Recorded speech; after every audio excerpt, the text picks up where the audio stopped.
نصلي على رسوله الكريم أما بعد فأعوذ بالله من الشيطان الرجيم بسم الله الرحمن الرحيم ورفعنا لك ذكرك صدق الله العظيم إن الله وملائكته يصلون على النبي يا أيها الذين آمنوا صلوا عليه وسلموا تسليما الصلاة والسلام عليك يا سيدي يا رسول الله وعلى آلك وأصحابك يا سيدي يا حبيبي يا حبيب الله مولاي صل وسلم دائما أبدا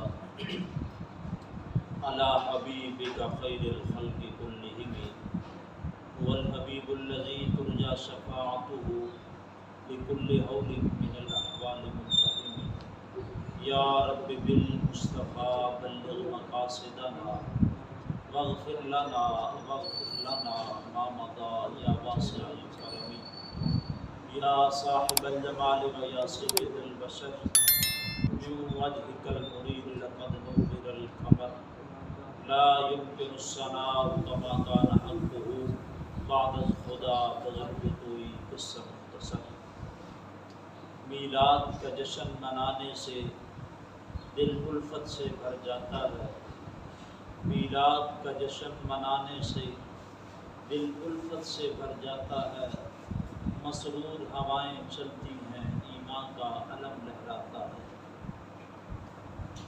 وہ پیدا ہوئے تو امت کی بخشش تھی پیش نظر ان کے وہ پیدا ہوئے تو امت کی بخشش تھی پیش نظر ان کے میلاد کا جشن منانے سے پھر منکر کیوں گھبراتا ہے اللہ تبارک و تعالی جل جلالہ و عم نوالہ واتم برہانہ کی حمد و ثنا اور حضور سرور کائنات مخبر موجودات زینت بزم کائنات تاجدار خاتم النبیین و خاتم المعصومین احمد مصطفیٰ جناب حضرت محمد مصطفیٰ صلی اللہ علیہ وسلم کے دربار بوربار میں ہدیہ درود و سلام عرض کرنے کے بعد میرے انتہائی واجب القدر محترم و محتشم سامعین ناظرین حضرات و خواتین اللہ رب العزت کے فضل و کرم اور کریم آقا علیہ السلام کی نگاہ رحمت کا صدقہ ہم سب کو اس ربیع النور شریف کے مبارک لمحات میں مرحبا رحمت للعالمین ٹرانسلیشن میں حاضری کا شرف مل رہا ہے اللہ کو حضور دعا ہے اللہ جل وعلا ہماری حاضری اپنے دربار میں قبول فرمائے اور پیغام قرآن 92 کی پوری ٹیم اس کے جمیع رفقاء معاونین جو اپنا وقت نکال کر میرے پاک محبوب علیہ السلام کے میلاد کی خوشی کے سلسلہ میں امت مصطفیٰ تک حقیقی معنوں میں قرآن و سنت کا پیغام پہنچا رہے ہیں اللہ سب کو قدم قدم پہ کرو رحمتیں عطا فرمائے اور اس ٹیم کو حقیقی معنوں میں قرآن و سنت اور عقائد اہل سنت و جماعت کی روشنی میں حقائق عوام الناس تک پہنچانے کی اور حق سمجھ کر حق پہ قائم رہنے کی توفیق عطا فرمائے اور اللہ اس ٹیم کو دن دگنی رات دگنی ترقی عطا فرمائے۔ احباب ذی وقار، اللہ رب العزت کا بے پناہ لطف و کرم کہ اس نے ہمیں پاک محبوب علیہ السلام کی امت میں پیدا فرمایا۔ میرا عنوان بڑا خوبصورت ہے کہ پاک محبوب علیہ السلام کا میلاد منانے کے شرعی آداب کہ حضور اکرم نور مجسم شفیع معظم صلی اللہ علیہ وسلم کا میلاد کس طرح منانا چاہیے اور اس کے آداب کیا ہیں اور میلاد کے حقیقی مقاصد کیا ہیں۔ آیت مبارکہ میں نے پڑھی ہے، اللہ فرماتا ہے وَرَفَعْنَا لَكَ ذِكْرَكَ، اے محبوب صلی اللہ علیہ وسلم ہم نے آپ کا ذکر آپ کے لیے بلند فرما دیا۔ کیا مطلب؟ کریم آقا علیہ السلام کا ذکر پاک اللہ رب العزت نے بلند فرمایا کہ ہر آنے والی گھڑی جو پاک محبوب علیہ السلام پہ آئے گی وہ پہلی گھڑی سے بڑھ کر ہوگی۔ آپ کا ذکر ہر آنے والے سال اور ہر آنے والی گھڑی کے اندر آپ کا ذکر بڑھتا رہے گا۔ آپ سے محبت کرنے والے آپ کی امت اجابت میں شامل لوگ بڑھتے رہیں گے، اور میرے پاک محبوب علیہ السلام کا ذکر پاک کب تک اور کہاں تک جاری رہے گا؟ جیسے بڑے خوبصورت بات کی ایک شاعر نے کہ صدائیں درودوں کی آتی رہیں گی، جنہیں سن کے دل شاد ہوتا رہے گا، خدا اہل سنت کو آباد رکھے، محمد کا میلاد ہوتا رہے گا۔ احباب ذی وقار، کریم آقا علیہ السلام کا میلاد پاک منانا ہر کسی کی بات نہیں۔ اللہ محبوب علیہ السلام کی امت کے ان خوش نصیبوں کو یہ اعزاز اور یہ میلاد منانے کے مواقع فراہم کرتا ہے جن کے دل محبت مصطفیٰ سے روشن ہیں، جن کے دلوں میں محبت مصطفیٰ کا چراغ روشن ہے۔ وہ دل جو محبت مصطفیٰ سے خالی ہے، میرے پاک محبوب علیہ السلام کی آمد کے خوشی کے موقع پر وہ خوشیوں کا اظہار نہیں کر سکتے۔ ان کے چہروں کے تاثرات اور چہرے کی خوشیاں اس دن مات پڑ جاتی ہیں۔ تو وہ خوش نصیب طبقہ ہے جو میرے کریم آقا علیہ السلام کے میلاد کا جشن مناتا ہے۔ تو احباب ذی وقار، کریم آقا علیہ السلام کے میلاد پاک کے آداب کیا ہیں؟ حضور اکرم صلی اللہ علیہ وسلم کا فی زمانہ جب میلاد منایا جاتا ہے تو اس میں سب سے پہلے دیکھا جاتا ہے کہ اس محفل پاک کے لیے ثناخوان کتنے ہوں گے، بیان کرنے والے حضرت صاحب کون ہوں گے، صدارت کس کی ہوگی، اور عوام الناس میں سے مہمان کو کن کو بلایا جائے گا، اور اس پہ کھانے کے لحاظ سے، تبرک کے لحاظ سے لنگر کیا پکایا جائے گا۔ تو ایک لمبی تفصیل ہے، اشارتاً میں چند باتیں آپ کے سامنے رکھوں گا۔ کریم آقا علیہ السلام کے غلام سرکار صلی اللہ علیہ وسلم کا میلاد سادہ لفظوں میں کیا ہے کہ حضور اکرم صلی اللہ علیہ وسلم کے اوصاف حمیدہ اور کمالات حسنہ کو بیان کرنا، اور اس انداز میں بیان کرنا جس انداز کے اندر میرے کریم آقا علیہ السلام کے محبوب ثناخواں حضرت حسان بن ثابت رضی اللہ تعالیٰ نے بیان فرمائے۔ کریم آقا علیہ السلام کی ثنا حضرت حسان بن ثابت رضی اللہ تعالیٰ نے جس انداز میں فرمائی، اس انداز کے اندر میرے پاک محبوب علیہ السلام کی ثنا کا ذکر کرنا، آپ کے آداب، آپ کے اوصاف حمیدہ، آپ کے کمالات حسنہ اور آپ کے جمالات جمیلہ قوم کے سامنے رکھنا، یہ ہے کریم آقا علیہ السلام کی ثنا۔ اور حضرت حسان بن ثابت رضی اللہ عنہ نے بڑے حسین اور خوبصورت انداز میں میرے پاک محبوب علیہ السلام کی ثنا کی ہے، حضور کا میلاد بیان فرمایا ہے۔ آپ فرماتے ہیں یا رسول اللہ صلی اللہ علیہ وسلم، حضرت حسان بن ثابت کا عقیدہ کیا ہے کہ رب نے آپ کو کیسے بنایا ہے؟ وَأَحْسَنُ مِنْكَ لَمْ تَرَ قَطُّ عَيْنِي وَأَجْمَلُ مِنْكَ لَمْ تَلِدِ النِّسَاءُ خُلِقْتَ مُبَرَّأً مِنْ كُلِّ عَيْبٍ كَأَنَّكَ قَدْ خُلِقْتَ كَمَا تَشَاءُ۔ حضرت حسان بن ثابت کہتے ہیں یا رسول اللہ لَمْ تَرَ قَطُّ عَيْنِي، آج تک میری ہنسی، میری آنکھوں نے آپ جیسا ہنسی دیکھا نہیں۔ اگلے شعر میں پہلے شعر کی نبی فرما دی وَأَجْمَلُ مِنْكَ لَمْ تَلِدِ النِّسَاءُ، یا رسول اللہ حسان کی آنکھ تو دیکھتی تب نہ جب آپ جیسا ہنسی رب نے پیدا فرمایا ہوتا، آپ جیسا ہنسی رب نے بنایا کوئی نہیں۔ اور آگے بڑی خوبصورت بات کی فرمایا خُلِقْتَ مُبَرَّأً مِنْ كُلِّ عَيْبٍ، یا رسول اللہ رب نے آپ کو ہر عیب سے منزہ پیدا کیا ہے، آپ کو رب تعالیٰ نے کمالات ہی کمالات عطا فرمائے ہیں۔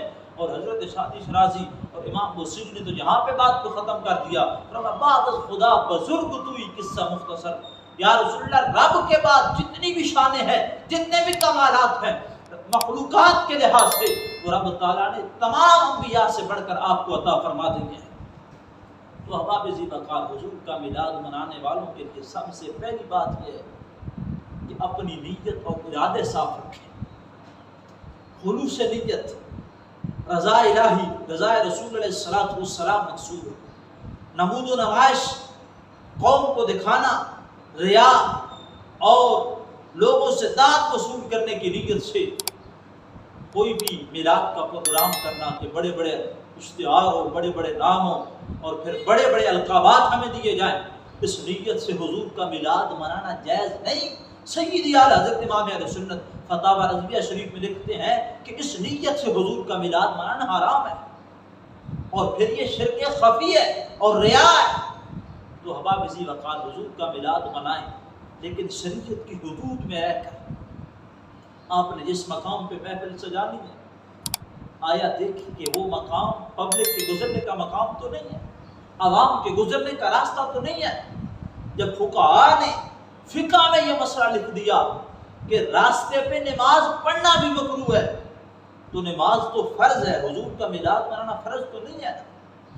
میں اس کے مستحب ہونے کی اور اس کے سنت ہونے کی نفی نہیں کر رہا، میں بات فرض کی کر رہا ہوں کہ راستے میں نماز پڑھنا بھی مکروہ ہے۔ اس وجہ سے فقہاء نے لکھا کہ راستہ نماز پڑھنے کی جگہ نہیں ہے، وہ عوام الناس کے گزرنے کی جگہ۔ راستے پہ عوام کے حقوق ہے، رب کے مخلوق کے حقوق ہے۔ تو جس مقام پہ محفل سج رہی ہے، کیا اس علاقہ کے رہنے والے مکینوں سے اجازت لی گئی ہے کہ ہم آپ کس بازار میں، آپ کی گلی میں، آپ کس راستے میں محفل سجانا چاہتے ہیں، آپ راستہ بند کرنے کی اجازت دیتے ہیں؟ کیونکہ اکثر مقامات پہ دیکھا گیا جو لوگ محفل کرانے والے ہیں ان کی اپروچ اتنی نہیں، تعلقات اور واسطے اتنے نہیں، محفل رکھ لیتے ہیں، راستہ بند کر لیتے ہیں، اور اس راستے میں جتنے گھر آتے ہیں، آبادی آتی ہے، رب کی مخلوق کے گزرنے کے جتنے بھی وہاں سے لوگ گزرتے ہیں، وہ لوگ انتظامیہ کے خلاف بات کرتے ہیں۔ میرے پاک محبوب علیہ الصلوۃ والسلام کے غلاموں، سرکار صلی اللہ علیہ وسلم کی امت میں جب راستے میں نماز پڑھنا جائز نہیں ہے تو حضور کا میلاد کیسے منا سکتے؟ عوام کے حقوق کا خیال لازمی رکھیں، میلاد منائیں، میلاد کی کوئی نفی نہیں کر رہا، ہر صاحب ایمان اور حضور کا عاشق، لیکن عوام الناس کے حقوق کا بھی خیال رکھیں، وہ بھی ہم پہ لازم ہے۔ اور سرکار صلی اللہ علیہ وسلم نے فرمایا، امام طبرانی نے اپنی موجم میں اس کے اندر اس بات کو نقل کیا، فرمایا فقط ایک مباح اور مستحب کام کے لیے عوام کو تکلیف دینا یہ مکروہ ہے اور مکروہ تحریمی ہے، اور یہ حرام کے قریب تر ہوتا۔ تو اس لیے جس مقام پہ محفل سجے، اول تو ایسا مقام ہو کہ جتنا رب نے توفیق دی ہے، اگر للہیت ہے، خلوص ہے، تو حضرت شاہ عبد الرحیم دہلوی رحمہ کے بنے ہوئے چنے بھی رسول اللہ کی بارگاہ میں مقبول ہو گئے۔ خلوص تھا، تقویٰ تھا، لاکھوں لگا کہ اگر ریا مقصود ہے، دکھلاوا مقصود ہے، تو کسی کام کے نہیں، یہ دکھلاوا ہمارے لیے باعث عذاب بن جائے گا۔ شرک خفی ہے کہ لوگوں کو دکھانے کے لیے کام کر رہے ہیں، رب کی رضا مقصود ہی نہیں۔ جتنی رب نے توفیق دی ہے، گھر میں اس کا اہتمام کریں، کھانا پکائیں، اپنے بچوں کو حضور کے اوصاف بیان کریں، گھر والے سب سنیں اور کھائیں۔ کیوں راستے بند کر کے لوگوں کو تنگ کیا جاتا ہے؟ تو خدا را کریم آقا علیہ السلام کے میلاد کے آداب میں ایک بات یہ بھی ذہن نشین رکھیں کہ راستہ تنگ نہ ہو، راستے میں گزرنے والوں کے لیے مشکل پیش نہ ہو، کہ میرے محبوب علیہ السلام کی سنت نہیں ہے کہ راستہ بند کر کے لوگوں کو تکلیف دی جائے۔ دوسری بات، محفل کے لیے اشتہارات بنتے ہیں، سب سے پہلے رب تعالیٰ کا نام ہے، بسم اللہ الرحمن الرحیم، پھر الصلاۃ والسلام علیک یا سیدی یا رسول اللہ وعلیٰ وصحبہ، پھر روضہ رسول ایک طرف، کعبۃ اللہ شریف کی تصویر ایک طرف، نیچے پھر بزرگوں اولیاء کرام کے اگر نام ہوں یا پھر ان کے روزوں کی تصویریں، نیچے پھر بہت سے خانوں کے نام، علماء کے نام، محلداروں کے، انتظامیہ کے نام، اور اکثریت کے ساتھ نام محمد لکھا ہے۔ مکتوبات شریف کے اندر حضرت مجدد الفسانی علیہ رحمہ فرماتے ہیں، یہی اشتہارات ان کی بے حرمتی، بے ادبی ہوتی ہے۔ کبھی لگے ہیں، بارش پڑی ہے تو گر گئے ہیں، کسی نے اتار کے پھینک دیے ہیں، یا خود گر گئے ہیں، فلیکسیں لگی ہیں، ہوا چلی ہے، نیچے گر گئی ہیں، نام محمد مصطفیٰ بھی اوپر ہے، نام خدا بھی اوپر ہے۔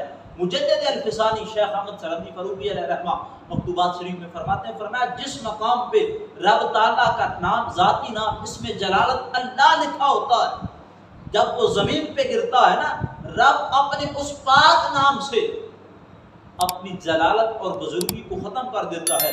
اگر میرا رب ایسا نہ فرمائے، رب کا نام زمین پہ گرے تو زمین و آسمان ایک ہو آپس میں مل جائیں، پوری مخلوق ختم ہو جائے۔ مجدد الفسانی پاک فرماتے ہیں کہ رب تعالیٰ اپنا نام گرنے سے پہلے اپنی جلالت اور بزرگی کو وہاں سے اٹھا لیتا ہے اپنے ذاتی نام سے. تو ابواب ذی وقار یہی اشتہارات معاذ اللہ گٹروں میں نالوں میں گرتے ہیں. اور اگر لٹریچر شائع ہو اخبارات کے اندر، مختلف آرٹیکلز کے اندر، اور پھر بالخصوص 12 ربیع الاول شریف کی رات جب دن گزر جاتا ہے 13 کی رات آتی ہے، تو بر صغیر پاک و ہند پاکستان اور بالخصوص اہل لاہور اکثریت مقامات پہ یہ ہے کہ رات کو لوگ کھانے بناتے ہیں، نظر و نیاز تقسیم کرتے ہیں. ٹھیک ہے، کرنا چاہیے، اس کے بھی آداب ہیں. اخبارات استعمال ہوتے ہیں، اشتہارات اس میں لگے ہوتے ہیں. اے صاحب ایمان، اے حضور کے عشاق، ذرا سوچ کے بتائیں کہ اگر آپ جس میں لنگر و نیاز تقسیم کریں وہ اخبار کا ٹکڑا ہو یا آرٹیکل کا کوئی حصہ ہو، آپ جس میں دے رہے ہیں اس پہ نام مصطفیٰ لکھا ہے، نام محمد لکھا ہے، رب کا نام لکھا ہے، سرکار کی سیرت کا ایک مضمون موجود ہے، اور کھانے والا بھی توجہ نہ کرے، دینے والا بھی توجہ نہ کرے، اور وہ سب کچھ کھا کے اس صفحے کو نیچے پھینک دے، اور صبح عیسائی صفائی کرنے والا جمعدار آ کے اٹھائے اور وہ آ کے کسی صاحب ایمان مسلمان کے سامنے کہے کہ تم اس نبی کی امتی ہو جس کا نام نیچے پھینک دیتے ہو، تو بتاؤ پھر کیا جواب ہوگا؟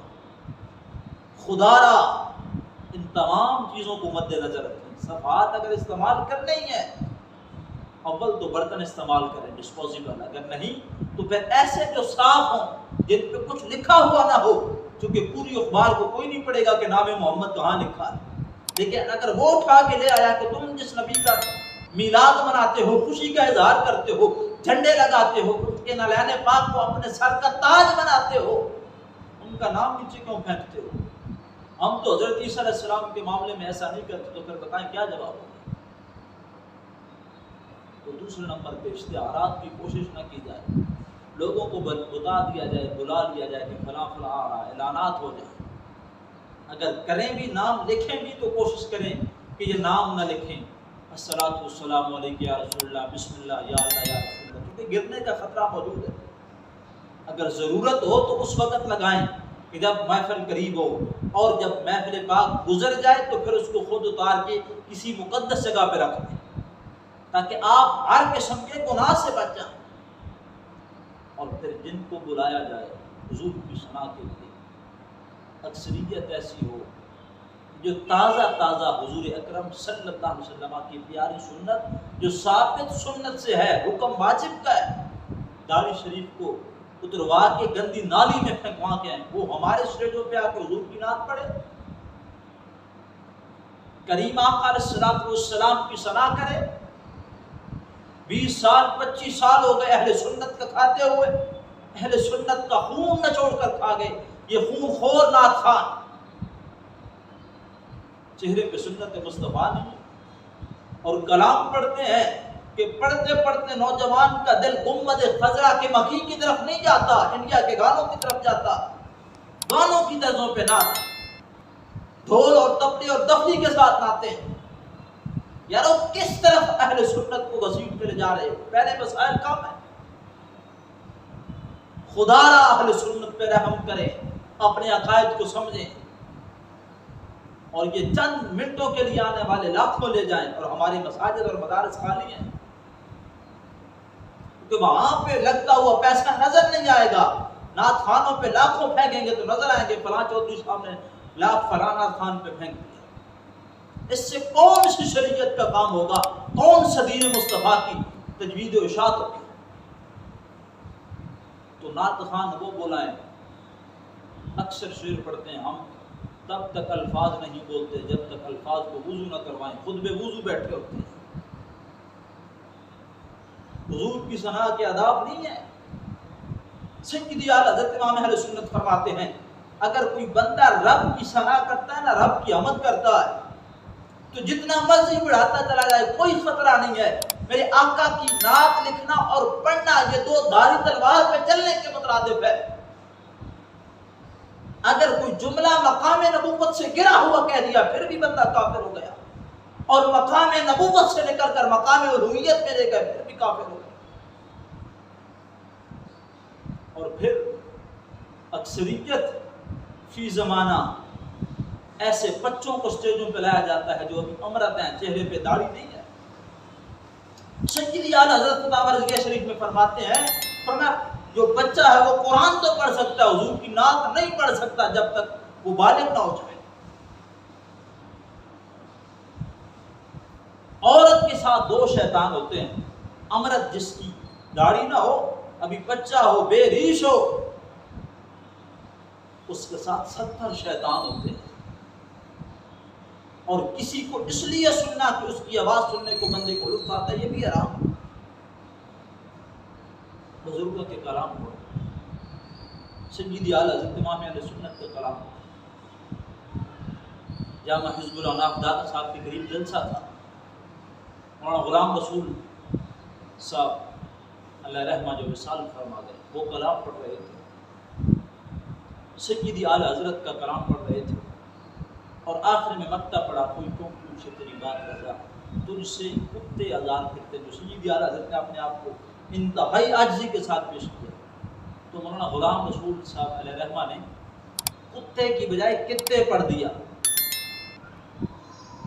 کاف کے زیر کے ساتھ کتے، تو اس سے کتے ہزار پھرتے ہیں۔ مولانا عبد الغفور ہزاروی علیہ رحمہ نے ٹوک دیا، کہا جو سیدی اعلیٰ حضرت نے لکھا ہے وہ پڑھے۔ اور پھر مولانا غلام رسول صاحب علیہ رحمہ نے پڑھا، اور بار بار وہ شعر پڑھا، اتنا پڑھا کہ پورے مجمع سے چیخوں کی آواز شروع ہو گئی۔